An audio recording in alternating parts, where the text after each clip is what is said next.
Hello, parents and students. Buenas tardes, buenas noches, good evening. This is Mr. Carey. My apologies for not being there this evening.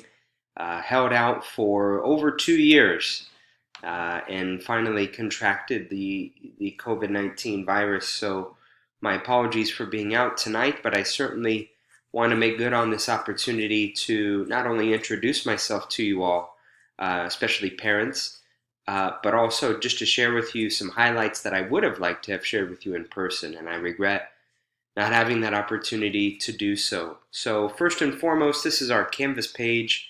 It's what we've been utilizing here for the past couple years. I'm sure you're familiar with Canvas. So anytime your child is out, and if they would like to know what they missed, they can go to Calendar first and foremost. And then, for example, the agenda for today would be under there. And even though I'm not there, I'm still there. If that makes sense. I'm still able to create a video summary for them of what they need to do, outline assignments that were due for today and that are due for next class, our daily objectives, to-dos, and then their warm-up. So that's kind of the spot to go first and foremost to see what they missed or what they will miss in the event that they will be absent. From there, again, our home page, you can find all my contact information. I'm usually very good about checking email, although, forgive me, I'm kind of taking a break now. Our class remind page, our class remind account rather, is right there, so they can click on that. And you as well as parents can sign up for our remind account and get periodic updates for homework, assignments, tests, projects, etc.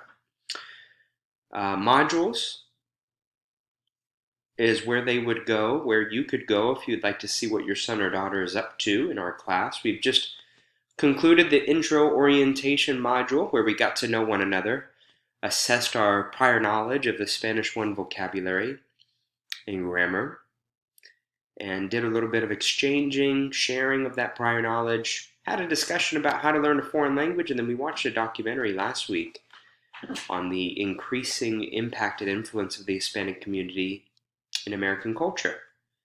So this week, and really for the next couple weeks, we'll be kind of going over the basics. As you can see, the alphabet, basic introductions, the sounds of the language, adjective agreements, conjugations. Really, I'm going into it with them, assuming that a review is needed, and that for many students, because of a variety of circumstances, they were unable to really get a lot of this information. I know many students had adverse situations last year academically. So that's where we'll be working, but really the main things that I wanted to draw to your attention are just first and foremost the opportunity that they have, and I'll send this out in my recap to you. Many of your sons and daughters are sophomores. They took Spanish 1 last year.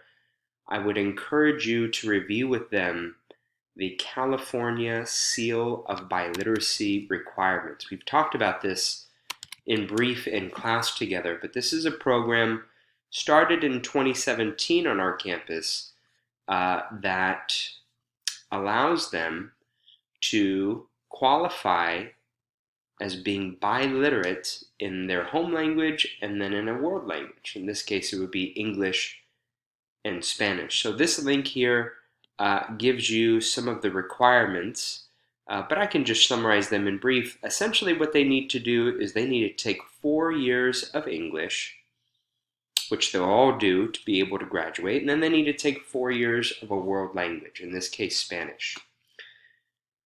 C average for all of the English classes, which they'll do, being excellent students, and then a B average in all of the Spanish classes. So just to recap, 4 years of English, C average, 4 years of Spanish, B average.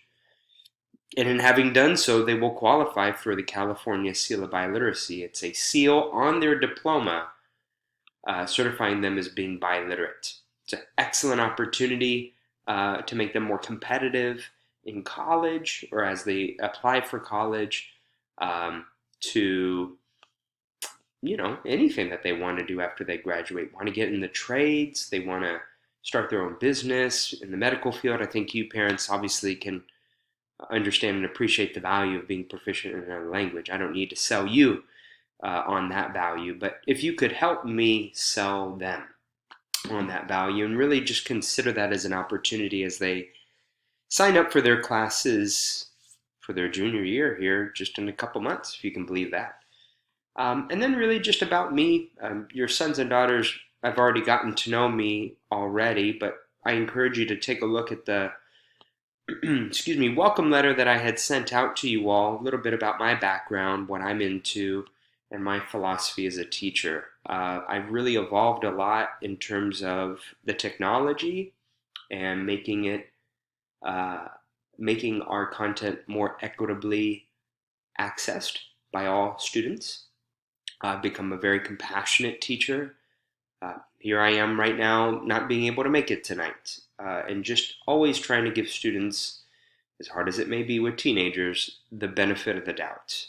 Um, that that they have earned that right as my student, and that my job is to work with them under whatever circumstances they may find themselves. So I've really grown in that area, and I think we all have had to grow in that area in the past couple of years. But that's what I would have wanted to communicate to you tonight, and my apologies again for not being there this evening. If you have any questions, you want to follow up at all, please feel free to email me or send me a direct message in Canvas. Please feel free. I really hope that this isn't the one time that we correspond with one another.